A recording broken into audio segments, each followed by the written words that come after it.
Introduction. SEO, search engine optimization, is never a completely sure thing. If a company claims that it can guarantee to get you to the top spot in the SERPs, search engine results pages, for any given keyword, you should run a mile. They're blowing smoke. While this is true, however, what is also true is that some methods are more successful than others, and some are more of a sure thing than others. And in that regard, the SEO strategy that is perhaps the closest thing there is to a guaranteed route to success is split testing. Split testing essentially means taking a rigorous and somewhat scientific approach to your search engine optimization, which effectively means removing the guesswork from the process. In fact, what split testing really amounts to is helping your site to evolve to become the most optimized version of itself. How does all this work? It's actually very simple, although not without a great deal of nuance that can determine the success of such endeavors.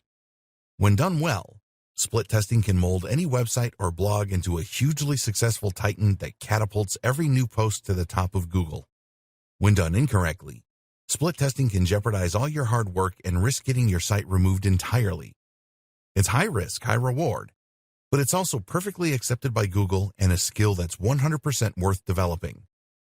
In this training, then, we're going to take a deep dive looking at the power of split testing for SEO. You'll discover how to use this strategy employing the most effective tools, how to avoid common mistakes, and how to use split testing in a host of other capacities too, such as to help sell a product or improve engagement with your audience. Once you master this skill, you'll be able to take your SEO activities to another level. What is split testing? Before we go any further, just what is split testing? And what does the term mean in the context of search engine optimization? Essentially, split testing means taking a product, marketing material, or anything else and creating two slightly different versions of it in order to see which one performs best. This is used by businesses all the time in the real world and helps them to make smarter decisions and to avoid wasted investments. Let's imagine for a moment that you own a chain of fast food restaurants that sell only prawn-based dishes, because why not? Your store has been doing fairly well, but then you hear somewhere that on average, takeaways with red and orange color schemes on their premises tend to earn more. Why? Because those colors increase the heart rate and make people slightly uncomfortable. Therefore, they are more likely to eat quickly and to leave the area, freeing up the table for the next customer. The result is that such venues actually see a higher turnover of customers and greater profits. This is just a random example, but it also happens to be true. The problem is that Prawns For You happens to use a blue color scheme in its interior design.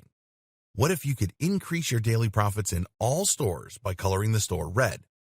Problem is, this could just as well backfire. What if you hurt your brand recognition and thereby reduce your sales drastically? What if the lack of nautical color theme means that people feel less fishy? Whatever the case, you now have three choices. A, leave your stores as they are and leave potential profits on the table. B, change the color of your stores and hope that this doesn't hurt your ranking. C, run a split test. And of course, the last option is the one that will stand to serve you best. To perform this, you will now instruct 2 or 3 of your 50 stores to change the color of their interiors. You'll then monitor the progress of those stores for the next 6 months, and then collect all the data together to see what it can tell you. What you're looking for is a sign that the stores that were colored red, A, saw a spike in profits and turnover, B, outperformed the stores that did not change anything. If the change helped to boost your store's success, then you might choose to adopt the change and thereby roll it out across all your stores, potentially seeing a large spike in traffic. If the change hurt your store's success, then you simply change it back and then run the next experiment. The financial damage and the brand visibility will only be slightly impacted, so no harm done. If you had rolled the change out across all stores, then you would have potentially lost a lot of money and created confusion around your brand. And if the change did nothing, then you can basically choose how you want to proceed. This is the basic concept behind split testing, and it is something that companies have been using for decades. Split testing for SEO. How does this work in the world of SEO? Well, while we'll get into the specifics and the nitty-gritty of SEO in a moment, the main thing you need to know at this point is that Google relies on a few factors when determining how prominently to feature a website in the SERPs. For example, Google will look for the presence of keywords. It will look for the use of H1 and H2 tags, large, bold text. It will look for images that have certain alt tags and file names, and it will look for signals from users, such as the amount of time spent on the page. The problem is that no one knows the specifics of the algorithm.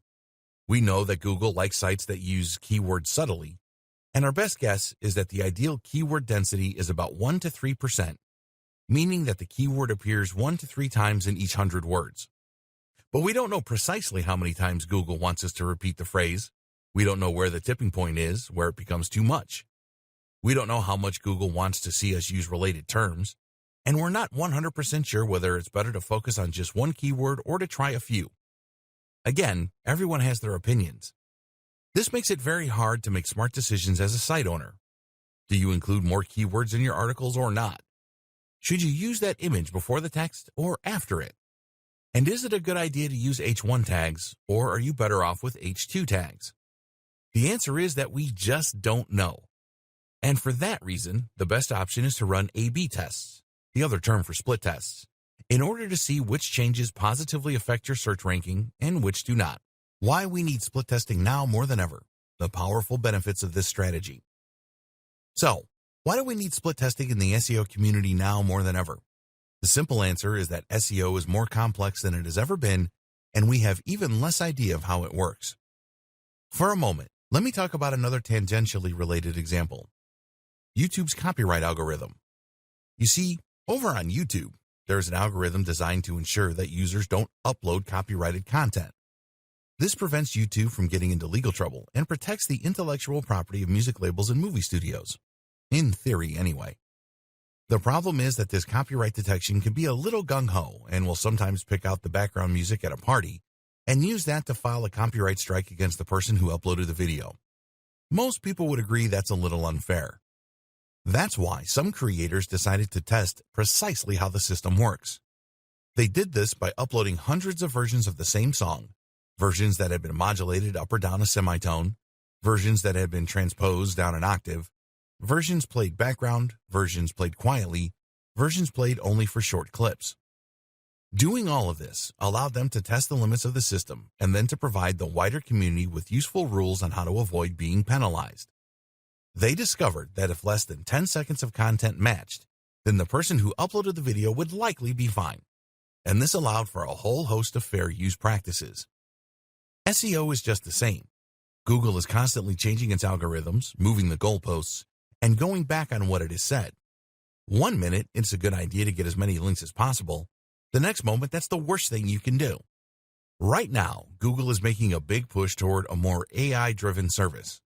It wants the user to speak to Google using natural language and to receive carefully curated responses drawn from the web. That is far more complex than simply looking for exact keyword matches, and it makes our job as SEOs that much harder. That's why using A/B tests to identify precisely what works and what doesn't is such an important move. Then there's the fact that this is so multivariate. For example, it might be that Google would prefer you to use a number of headers in your content with keywords in a perfect world. But what happens if you then add those headers in, only to find that this actually drives away your visitors? That alone is useful information you could garner from a split test. But it's also possible that in driving away visitors, you send negative signals to Google and end up hurting your ranking. Even though what you're doing is considered good from an SEO standpoint, it is working contrary to another system within the ranking algorithm. When you take all of that into account, it becomes less obvious what you should do, and this makes it all the more useful to just test it and see what actually works. This is useful if you are a business looking to climb the ranks of Google without shooting yourself in the foot. It's useful if you are starting out and want to adopt the very best strategy from the very start. And what's more, this is extremely important if you're an SEO specialist or agency selling your services to a client. At a time when nothing is certain in the world of SEO, explaining to a customer why you think they should adopt a certain strategy or employ a particular technique is difficult. But if you can show clearly that the strategy works in a controlled and safe environment, then you can increase your chances significantly of securing their business. Why split testing is the perfect business strategy. In many ways, split testing is the perfect business strategy. If that sounds hyperbolic, then hear me out for a moment. How can any business strategy truly be perfect, you ask? The answer is that when employed correctly, Split testing will literally evolve your site to the point where it thrives, avoiding all the bad mistakes that you might have otherwise made along the way. So, let's say you start out with a fairly average site that is performing very averagely in the SERPs. Using split testing, you might decide to start using more H1 tags with keywords in, or you might choose to start using images a little more. This causes a bump in your position. You then decide to test some design changes to your site. Doing so convinces you that you should be using a slightly less busy and more modern layout. You therefore switch to a new theme for your WordPress site that looks great. Bit by bit, you adopt more decisions to help to hone your site into the perfectly optimized design for Google, and slowly but surely, it climbs the ranks. You can't make a bad decision because you see those mistakes coming a mile off. And if you keep tweaking, you keep on improving. In this way, split testing is the best way to evolve your site and is the closest thing to a perfect strategy there is. Why split testing works and when it doesn't, understanding statistical significance. You might at this point be asking why you should go to all the trouble of creating a split test when you could just run a short trial period instead. Why color 3 prawn shops red and then wait for them to collect enough actionable data? Isn't this really just a fancy way of describing a kind of public beta test? Well, there are a few key differences to keep in mind, which involve thinking like an actual scientist, because that's what this is emulating. FYI, this is precisely the same technique used in research. When a researcher wants to know if a particular drug will help to boost someone's alertness, they find out by creating 2 separate groups, an experimental group and a control group. The experimental group is the one that receives the drug, and the control group is the one that doesn't. This then gives the researcher the opportunity to compare the stats from the 2 groups. What this achieves is to remove confounding variables. A confounding variable is anything that can hurt your outcome, rendering the results of the study useless. For example, if you also introduce a new exercise program to the individual taking the drug, then it might be this that makes them more focused, rather than the drug. That skews your results, and you therefore don't know whether the drug or the intervention made the difference. One of the most common confounding variables in research is the placebo effect. This effect describes the fact that when you tell someone they're receiving a drug, they will then feel better even if the drug is just a sugar pill. The power of belief is so strong that this can end up skewing the results as the subject's optimism and belief helps them to dig deeper and find more focus. That's why the experimental group will often receive a sugar pill. This way, both groups think they are getting something, and you can thereby rule out the role of placebo in the study. So back to your SEO. What does all this have to do with split testing? Well, essentially, you have your experimental group and your control group. The experimental group is the one where you have introduced a new header or whatever else, and the control group is the one where you have left everything as it was. The reason this is so important is that the 2 pages are exactly the same and are being tested at the same time, under the same conditions. If you changed the page only for a short time and then changed it back, you wouldn't be able to account for confounding variables such as naturally peaking and waning interest, or such as global events that might impact on internet usage habits. In other words, it may be that as soon as you change to a different web design, a competitor launched their site and took all of your visitors. The drop in traffic had nothing to do with your new web design, but you might not know this. As such, the experiment is void, and you end up acting on false data. Likewise, if you were to simply adopt some changes in your next article, you couldn't know for certain that any boost or drop in performance wasn't simply due to the content of that article being better or worse. Split testing is the only way to be certain that you have controlled for as many variables as possible. When split testing goes wrong, so a split test is absolutely impervious to error, right? Wrong. Anyone who has done a science or math degree will already know what the problem with this strategy is: the sample size. Going back to the lab for a moment, a sample size refers to the number of subjects who take part in the study. Because if you have one person take the sugar pill and one person take the real drug, then you can't be certain that the person taking the real drug didn't also happen to get over a cold that same day.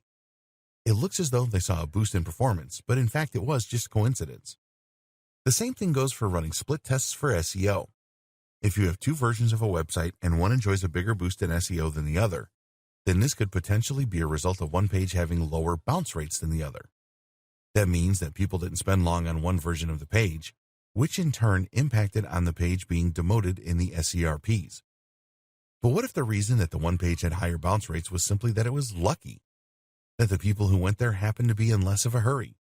If you only ran the experiment for one day and you had 10 people go to each site, then it's statistically unlikely that all the people on one of the pages just so happened to be in a hurry, but it's not impossible. And this is where the idea of statistical significance comes in. In order to rule out freak coincidence and chance, you need a large enough sample size.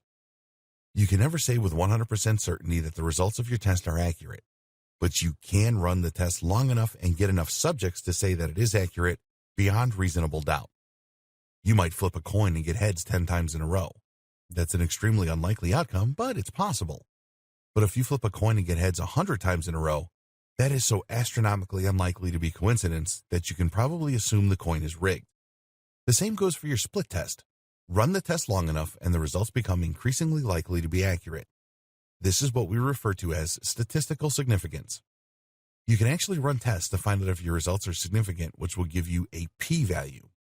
This p-value tells you the percentage likelihood that the outcome was a fluke, with anything less than 5%, p greater than 0.05, being considered significant. But for now, the main take-home is that you should make sure you run your test long enough, don't draw premature conclusions, and never assume that the outcome is 100% guaranteed to be accurate. If you want to be extremely scientific about this, then you can always run what is known as a chi-squared test. This is a test of significance, which is a calculation that takes numbers, crunches them, and provides a p-value. You can use the number of impressions on each page in order to do this, or the page ranking over a given amount of time. Nothing is certain. Another thing to keep in mind is that SEO strategies change. What was a great SEO strategy once can change on a dime once Google decides to change its mind. If you're comparing two different pages for their SEO positioning then, keep in mind that what works now might not work in the future. That's why it's important that you keep on testing and experimenting, and always be cautious when adopting new strategies wholesale. Using split testing for SEO success. The practical guide. Okay, that's enough theory for a bit. It's time to get practical. How do you go about running a split test and seeing how it impacts on your SEO? There are a couple of different ways. In this video, we're going to look at two of the most common, creating two different versions of a web page versus creating one page that loads differently for different users. We'll look at how this works and at which one is best for you. In this video, we will first of all discuss the most common method, which is to use different pages on the same website. Two different web pages. The first option is to compare two slightly different web pages that employ different SEO strategies, keeping everything else as close to equal as possible. More accurately, you will compare two groups of different pages. Comparing two versions of the same page can work, but it's rife with difficulty. Let's say, for example, that you have a web page all about how to train your Labrador and a web page all about how to train your Golden Retriever.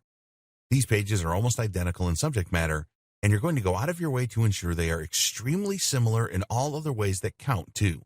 You'll ensure they have the same number of links pointing to them, that they are equally prominent on your site, that they are the same length, that they have the same number of headings, etc. From here, you can then go about making small changes to a few of the matched pages and see if this boosts or hurts traffic. You'll then watch the difference in your stats, making sure to collect as much data as possible.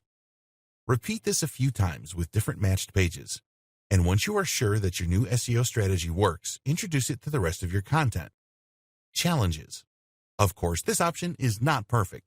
In case you hadn't already figured it out, one big issue is that both versions of the page are targeting different keywords or competing for the same ones, which massively skews your results. Different keywords will include different competition, different related terms, and more. All of this means that you are never comparing like for like.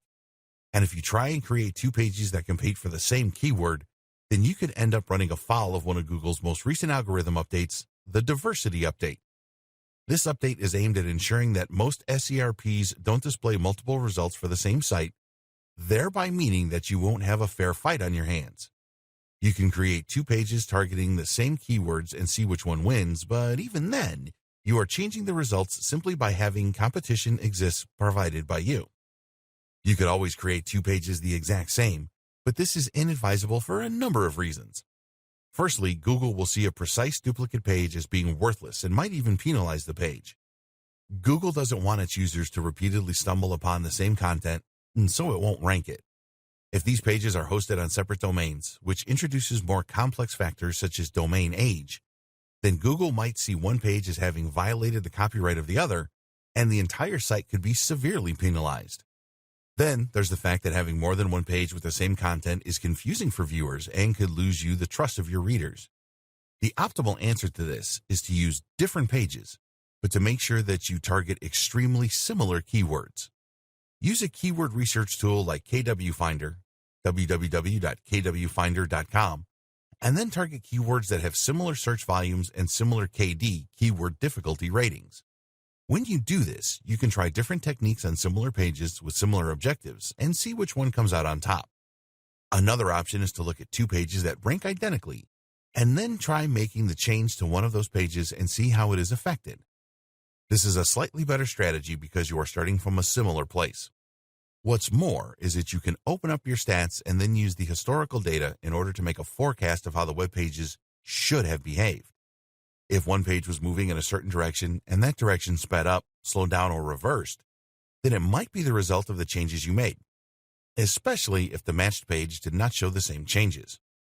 Again, the different difficulty of different keywords, the amount of competition, etc., can all impact on your results and potentially skew your findings. But while this might be seen as a problem, it can be mitigated somewhat by simply using as many pages as possible in your test. In other words, instead of taking two similar web pages and comparing their success where one has been changed, you instead take two groups of pages and make the changes to some of them while leaving the others as they are. Again, it's possible that by sheer coincidence, multiple pages will perform better than others beginning from that point. But that's when you use the statistical significance tests, compare the new and the old ranking positions of those in Group A to those in Group B, and then find out if the data suggests an effect. This is the main technique that this training will be recommending for carrying out split tests, and we'll call it the matched pages method, the technical bit, using redirects. As mentioned, the big problem with the method described in the previous video is that it doesn't allow you to control for every single confounding variable. While you might run lots of tests with very similar pages, they are still different pages, and they might still succeed or fail based on other factors. While you can use larger groups to minimize this effect, it's still ultimately going to mean basing your decisions on estimated guesses. And there are limits to just how many pages you can use in a split A/B test. If you're going to be changing the results across hundreds of pages on your site, then this will involve a lot of work. What's more is that you will be potentially hurting your site in a big way if the change proves to be a mistake. The whole point of A/B testing is to conduct the experiment in a controlled manner. So what can you do? One answer is to use a redirect, which has different and unique pros and cons. A redirect simply means that you're going to send visitors to a different version of the website. This will use a number of different methods, more in a moment, but one of the simplest is the HTML redirect. The browser will read this code and will then follow it to the new page. If you use this method, then as soon as a visitor lands on a web page, there will be a short pause and then they will be sent to the new web page. Of course, this version of a split test also has its limitations. After all, there's no way for Google to alter its ranking depending on which page performs best. That's because the two versions of the page are one and the same as far as Google is concerned, meaning that they will only rank once depending on which version Google took into account. So how can this be used to monitor your SEO performance? This is useful for measuring a host of factors that will impact on your SEO. That means things like bounce rates, things like CTR, click-through rate, and more. While this might not directly affect your ranking, seeing what page design or content is best for audience retention will have a big effect on your ranking, so this can be just as useful. Which type should you use? The answer is, of course, both, if you have the time. The more data you collect, the smarter decisions your business will make, and the more likely you are to see performance boosts. Better redirects. The redirect used above will work as described to send a user directly to a different website. This way, they can experience a temporary alternative to your main page without hurting the appearance of that page. Of course, what we really want to do, though, is to ensure that the page only loads for half of the visitors. That's where we need to get a little savvier. What's more is that we want Google to get sent to the new page as well. As it is, 100% of our visitors are being sent to the new page, and Google spiders will recognize that the page is a redirect and not a regular page. So why would it rank as normal? Instead, you'd be better off using a PHP redirect. PHP stands for PHP Hypertext Preprocessor. And yes, that means that it has its own name in the acronym, which is extremely confusing. PHP is a form of scripting language that runs on the server rather than in the browser. Your website is stored on a server somewhere, which is essentially a large computer, and the HTML code is then sent to and interpreted by a browser each time someone types in the correct URL. Because PHP runs on the server, that means that it runs before the browser ever sees it. In turn, that means that the page will appear in the browser fully formed. You can redirect in PHP by creating a PHP file with the name of your page and then inserting the following text. This will now redirect visitors to the new location, and it will do so in a way that is impossible for anyone to detect. Even if they were to view source, the source they'd see would be the HTML for the new page. The next thing we need to do is to ensure that only half of the visitors are sent to the new page, and we can do this by randomly redirecting those visitors. What this does is to choose a random number between 1 and 2, and if the number is 1, then it sends the visitor to the new page. If not, they stay where they are. This works by using a timer to choose the number, hence the need for the micro-time part. You don't really need to know how this works though, only that it does work. Using include. While this method of redirecting visitors can be effective, it still isn't quite perfect. You still have two different types of web pages, which could potentially confuse results.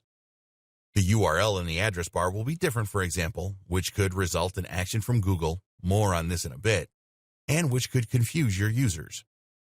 Another option then is to use an include file. This basically means that the page will populate itself with content from another page, allowing a blank template to become your new version of the page. In this version, you will create two HTML pages that only contain the elements that are different. This works particularly well if you are changing something about the text, for instance. Save these as version 1.htm and version 2.html. Then use the following code on the main page. Place this where on your page you want the difference to show. Of course, this becomes a little harder to track, and it won't be suitable for every single option. But you can always create two full-page include files and have them load instead. Finally, you can also include what is known as a 301 direct, which you'll achieve by using your htaccess file available through your file manager. Just open it up and add the line. As you can see, there are plenty of options, but by understanding how redirects work and how to use them if you should decide to, you'll be able to employ the full range of strategies. More use for redirects. There are more ways that redirects can be useful and more reasons that you should familiarize yourself with the technique. For example, this is also by far the most useful option for measuring other metrics, such as your conversions and your profits if you have a sales page, for example. In other words, if it's not ranking that you're testing for, then you can happily use the redirect method and then see whether this impacts on the way that users engage with your site. We'll talk more about this later in the training. Redirects using the include method can also be a better way to run the matched pages test. Rather than manually change half of the pages on your site, or a large bunch of pages in your experimental group, you can use the include file in order to make the change once and then insert it into half the pages on your site. That in turn means you'll be able to quickly reverse your efforts as well, or even run entirely new tests by changing text in just one document. Finally, a redirect can be a useful way of testing changes using the previous method, but without permanently altering your site. Tools and best practices. While you have a good idea of how to utilize several different split test strategies at this point, you may not be quite ready to start putting them into action. There are some key points to keep in mind in order to avoid running into trouble, and some additional methods and tools that can help you get an edge. You'll find all that in this video. How to avoid negative consequences from redirects. While split testing can be a fantastic way to measure the performance of various versions of a site, it does come with a couple of potential dangers. In particular, using the redirect method can risk harming your SEO. Google has officially stated that it has no problem with either split tests or with redirects. In fact, redirects are commonly used in a variety of other scenarios. They are necessary for many e-commerce tools, for example, and also used to mask URLs for affiliate marketers. But redirects can also be used maliciously, and it's here that the problems come in. Cloaking is a technique used by some developers in order to effectively trick users into going to a different page. So for example, you might create a website that provides free, valuable fitness information. Over time, you build that site to be highly successful and you begin to rank in the top for how to lose weight. Nice. But rather than be happy with that and monetize it in an honest and fair way, you instead decide to use a redirect to start sending all your visitors to an affiliate product and raking in the cash. It's an obvious strategy, but one that Google can have a hard time spotting if you use a PHP redirect. Of course, Google does usually cotton on, and at that point you will see your page and probably your entire website de-indexed. This is what Google doesn't want to see. Then there is the inherent danger of having two versions of the same site. Google might see this as spammy, it might see this as confusing, whatever, it could hurt your ranking. So what do? One option is to use the canonical link attribute on all of your experimental pages and to point this towards your original page. This tells Google's robots which page is the original, and that ensures that it will understand what's going on and see that you're not trying anything fishy. Don't be tempted to block Google's robots from viewing your experimental pages. This can actually end up hurting your ranking as well. Finally, keep in mind the impact that page load times can have on your ranking. Page load times are one of the key factors Google now looks for when determining the ranking of a site, and if your load time is very slow, then it will hurt your position. A redirect can significantly slow things down, which is again why a PHP redirect or htaccess redirect is preferable to an HTML one. You should also consider this factor when looking at other tools that run split test. Using a developer. Is all of this sounding a little complicated at this point? And don't worry. For the vast majority of business owners, the best option will be simply to use the matched pages test. Take two groups of pages, make a few changes to one, and then monitor their performance over time. Use forecasts for their behavior, and see which pages outperform their predictions and which don't. If you want to check for significance, then you can run a chi test. If you still find that notion a little confusing and you don't know how to do things like tracking the position of your website on Google, or if you want to get more advanced by comparing pages using a redirect, then you have another option: hire a developer or a marketer to handle the process for you. This can simplify the entire process and is advisable for any business that isn't familiar with the intricacies of SEO and code. The single most important tip. Before we go any further, it's time that we share the single most important tip regarding split testing. Always back up. Whether you choose to use a developer or to handle all this yourself, making different versions of your web pages can introduce risk. This is especially true when using the include method or others that actually alter the content on the original version of the page. So, make sure that you back up your site regularly and that you especially back up any pages you'll be tweaking. Tools for split testing. Tracking. In order for split testing to work effectively, you of course need an accurate way of tracking performance. To that end, it's a good idea to invest in some high-quality keyword tracking software that can show you your position in the SERPs for particular terms. You'll then be able to use these tools to compare how your site is performing after the changes to how it performed before the changes. While there are plenty of great tools out there, two great examples include SEMrush, www.semrush.com, which is one of the most expensive but feature-rich SEO tools on the market, and SERP Watcher from Mangools, www.serpwatcher.com, which is a more affordable but generally no less effective alternative. Google Analytics. Google Analytics won't track your position in the SERPs, but can show you a huge range of different factors relating to your site's performance. These include things such as CTR, bounce rates, and more. You can view this information as trends over time, or you can see it displayed on a per-day basis. You can even track individual visitors, thereby seeing how someone who comes from a certain link behaves on your site versus another. This would, in theory, allow you to create lots of different split tests on the fly, simply by dividing your data into categories and comparing. Setting up Google Analytics is fortunately very simple. You'll need to place a small tracking code on each page of your site, which you can get from Google. You can do this manually or use a plugin or developer to handle it for you. Once you've done that, you'll need to wait for 24 hours. This gives Google long enough to collect some basic data, which can then be used however you wish. You'll choose to set up a view, which will be called a lens and will include the stats you're interested in at that time. Other examples of tracking tools include Jetpack Web Stats for WordPress, and you can find many others built in with hosting packages. Optimizely and ODN. ODN, https://odn.distill.net, is the Optimized Delivery Network from a company called Distilled.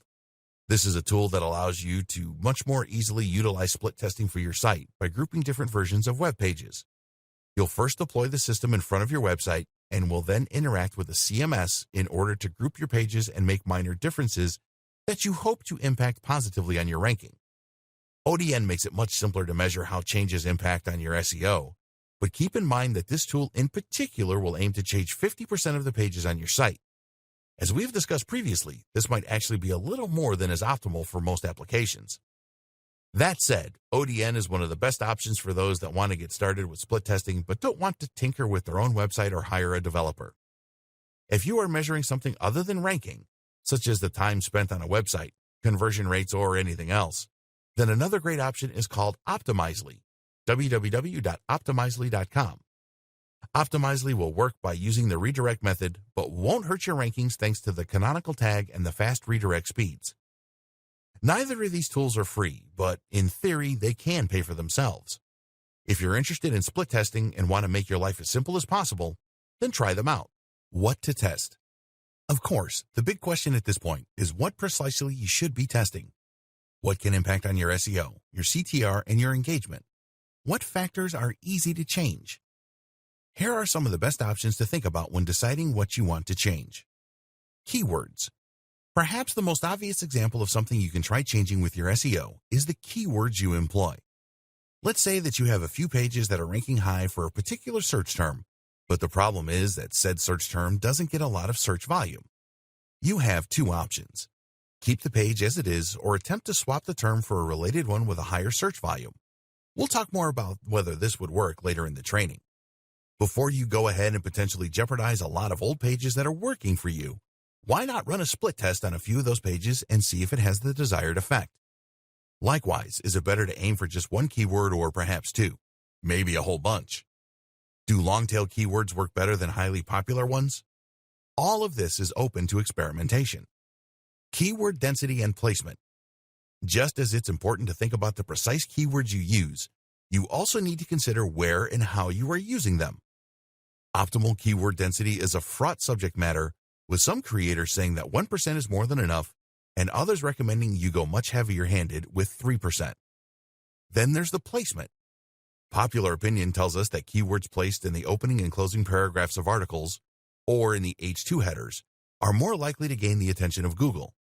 Again, though, there's the risk that this could be off-putting for viewers, or that the belief could be based on pure hearsay. So test it for yourself. Amount of content.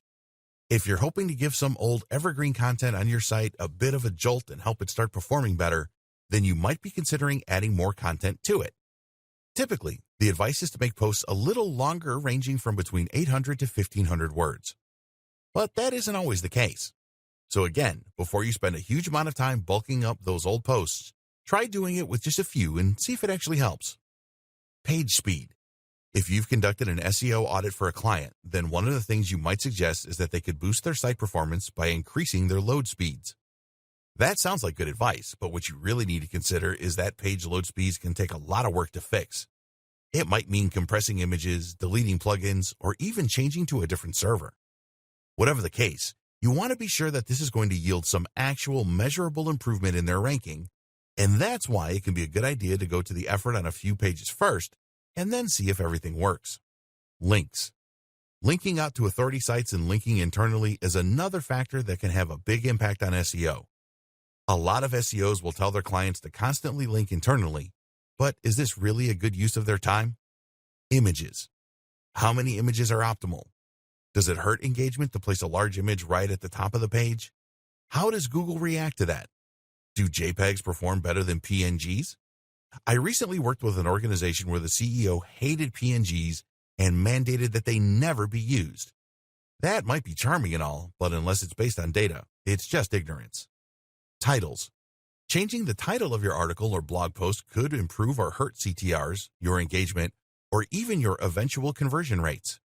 You can even do this on a post-by-post basis. Test 2 versions or more of every single post and then see which ones do best. Use the title that outperformed the others. Advanced strategies. There are many more factors you need to consider in order to run the perfect split test, other than merely the length of the trial. For example, Where are your viewers coming from? How are they matched? To return to our metaphor of the scientific study, this is the same as ensuring that the samples are matched. In studies, it's always important to make sure that the participants in Group A are as similar to the participants in Group B as possible. So, what's wrong with the method we're currently using? Well, if you use the redirect method described earlier in this training, then you'll essentially be sending visitors to one of two websites based on completely random chance. It's effectively a coin toss. This means that while you should get 50% of your visitors to use each page, those visitors won't necessarily be matched in any way.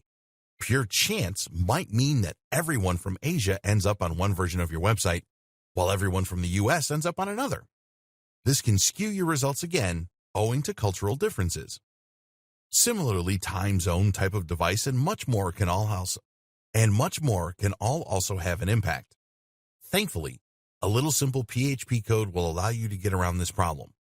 You can easily query the time of day, the user's location, or the type of device they are using, and then use that to keep track of who is being sent where. This is a slightly more complex coding challenge, as you will need to keep a log of who has gone to which version of the page, but a developer or the right tool should be able to set this up for you. The lazy version. If you are using a redirect to test the two versions of your website, then you will likely be considering making the changes permanent should they prove effective. To do that, you're probably planning on taking the changes you made to your experimental pages and then editing the original page once you've removed the redirect. There is another way, though, which may be quicker. This is to take the edited version and simply make the redirect permanent. You can do this with a redirect, but note that by using a 301 redirect from your htaccess file, you will risk losing 10% of your link equity. To prevent this from happening, use a JavaScript or PHP redirect instead. Split testing for sales pages. Split testing can be used for more than SEO purposes. One example of this is using split testing in order to assess the conversion rates of a sales page. So what does that mean, and why is split testing the perfect fit? Essentially, a sales page is a single page on a website that is designed to sell a product. Normally, this works by providing a whole lot of text, often in a vertical pillar, that explains the virtues of the product and that slowly reels the reader in until they are overcome with the urge to click buy. Often, the product in question will be a digital product owned by the site owner, or perhaps an affiliate product that they are selling for commission.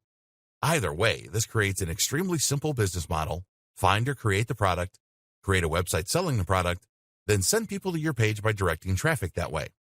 The only factor here that will determine your success one way or the other is the conversion rate. What percentage of people who visit your site end up clicking on your Buy Now button and placing an order? This crucial factor determines your profits. If you pay for every visitor to your site, then you need to make sure that on average, every visitor is going to earn you more than they cost you. If you pay 30 cents per visitor and you have 100 visitors with a product that gets you $15, then you need a conversion rate of 0.5% in order to break even. 50 visitors will cost you $15, so as long as one of them buys something from you, you're good.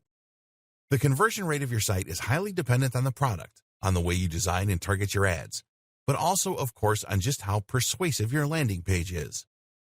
A single well-placed image on your site could help grab to attention more quickly than a bulk of text and could thereby increase your conversion rate significantly. That one change could make the whole operation profitable. Or, of course, it could hurt your sales and drive people away who don't want to have to scroll past a big image. How can you know which one works? Simple, by conducting a split test. Split testing for ads. As mentioned, when you are trying to sell products via a sales page, the ads you create are just as important as the sales page itself. In other words, you need to make sure that when someone lands on your page, they are going to find something that interests them. A good ad not only brings in a lot of visitors, but also brings in the right kinds of visitors. So how do you go about choosing the perfect audience, design, and title for your ad? One answer is to use something called AdWords experiments, which are offered by Google itself by default. This way, you can test which combination of factors works best and thereby hone the ideal sales funnel. 3- and 4-way tests. While a split test is generally a test that compares two different versions of a website, there is actually no reason not to try comparing more than two different options. Create a host of different web pages, all with slight tweaks, and then see which one performs best. This actually works particularly well if you're using a redirect to measure something like conversion rates, but it can also work using the matched pages approach. In theory, This can help you save a lot of time, though it can, of course, also make the whole process a fair bit more complicated. SEO, what we know and what split testing has shown us. At this point, you should have a pretty good idea of how to go about using split tests in an effective manner in order to understand what works and what doesn't. But this might lead you to another interesting question. What has split testing already taught us? Can you simply follow the advice from other people's split testing? Well, yes and no. This video will explain more. Results from previous split tests. The great thing about the SEO community is that, on the whole, everyone is happy to help everyone else with free advice and information. This is one of the things that makes split testing so valuable. When a company takes the effort to run tests on hundreds of their pages, they can obtain some useful information that can be used by the entire internet marketing industry, until Google changes its algorithms. Split tests are already being used right now, and they can tell us some really interesting things about effective SEO that may come as a surprise. One such discovery shared on MOZ, a blog about internet marketing, was that using keywords with high search volumes doesn't always result in better performance. Will Critchlow tried inserting more popular key phrases into the meta tags and content of existing pages, and found that in many cases those pages saw a drop in organic traffic of as much as 20%. Why? One possible explanation is that these terms, while popular for search, hurt the CTR of those pages in the SERPs. Another possibility is that this had to do with Google's rank brain algorithm, its attempt to understanding meaning more than explicit keywords. Whatever the case, if a page is performing well with a less popular keyword, you should probably leave it as it is. This actually perfectly underscores some points we've discussed previously in this training. For one, the multivariable nature of SEO and Google's algorithms means that while recommendation might sound good on paper, it doesn't always translate in the real world, especially now that Google pays close attention to signals from users, such as bounce rate and CTR. It also shows us how using not just one, but multiple types of split tests can help yield better results. The research conducted here was done using a typical matched pages method, but if they had also used a redirect, they might have been able to see if the bounce rates and CTRs were what was responsible, or if something else was at play. Hopefully, the information you have gained from this training will help you in ways such as this to get a real edge over your competition. Another discovery yielded by split testing is that around 30 to 40% of all changes recommended by SEO audits actually often make zero difference. Once again, this shows us that what works in theory or on paper doesn't necessarily hold up in the real world. And it shows us the value once more of conducting real split tests. If you run an SEO agency and you conduct an audit, then tell the company to make huge, fiddly changes across the board. And if those changes don't yield any results, this can really hurt that company's trust in you and likelihood of ordering again. So, admit ignorance and test things in a smaller way before you announce the huge changes that you think the company should make. Finally, the results from this particular effort also showed that what works for one site doesn't necessarily work for another. This could be impacted by everything from industry to competition to writing style. But it also means that running a split test once and forgetting all about it may not be enough. You need to test your strategy every time before you roll it out across the board. Related strategies and conclusion. So that's split testing explained. But really, you shouldn't think of this as a discrete tool that you sometimes use. Instead, try to think of your split testing as a state of mind. You should certainly conduct some actual split tests, but you should also think in an experimental, data-driven manner the rest of the time too. Whenever you create a new page or a new plan, you should be testing to see if it works and comparing your results with your predictions. Likewise, there are many other types of tests and many other approaches in business that will take this concept and run with it. Each comes highly recommended. The AdWords test. When we think about what split testing is all about, it really has a lot in common with keyword research. The main idea behind keyword research is to make sure that the keyword you're targeting is actually popular before you aim to get to the top of the SERPs for that term. That's the exact same thing we see with split testing. We're trying to make sure a strategy is successful before we use it. But even the keyword tool doesn't guarantee a keyword that will work for you. Even if you can land the most popular keyword in the world, you might still struggle with your CTR, or you might find that the intent behind the keyword isn't right for you. In other words, the people who search that phrase aren't interested in buying your product. Imagine doing all that work to conquer a keyword and then still not being successful because the keyword turned out to be a popular dud. So instead, why not try spending a week at the top of a few and then choose the best one? How is this possible? Simple. By using AdWords to be the sponsored link on a few different search terms and to see which ones bring you the most traffic and the most clicks or sales. Just because make money online is more popular than work from home online, this is an example. I don't know if that's the case. Doesn't mean that the latter might not get you more clicks if it's more closely related to what your blog is about. So, by using an AdWords campaign to test the quality of the traffic on both links, you can say with much more certainty which one you should aim for. If you combine this with split testing, to then see what site changes will help you get to the top spot for make money online fastest, then you can execute a perfectly formed plan that will be almost guaranteed to succeed. Fail fast. Fail fast is less a marketing technique and more a general approach to business. Fail fast means making sure not to invest a huge amount of time into an idea until it has been proven.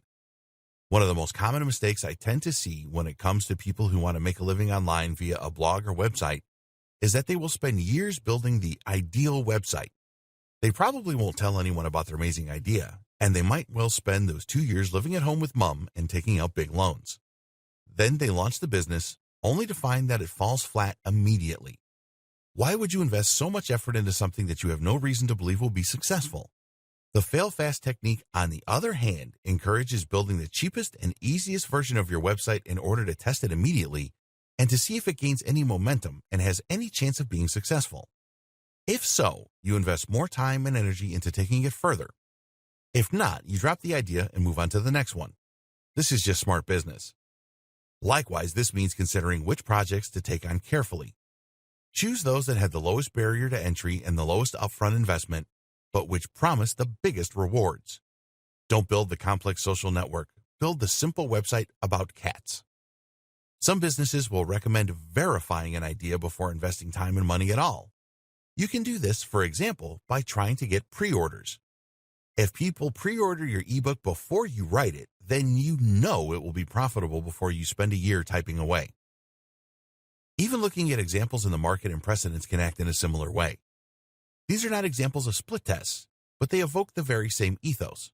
Don't assume anything. Don't base your business decisions on hearsay. Be data-driven, be scientific, and be smart. That is the foolproof way to succeed in SEO.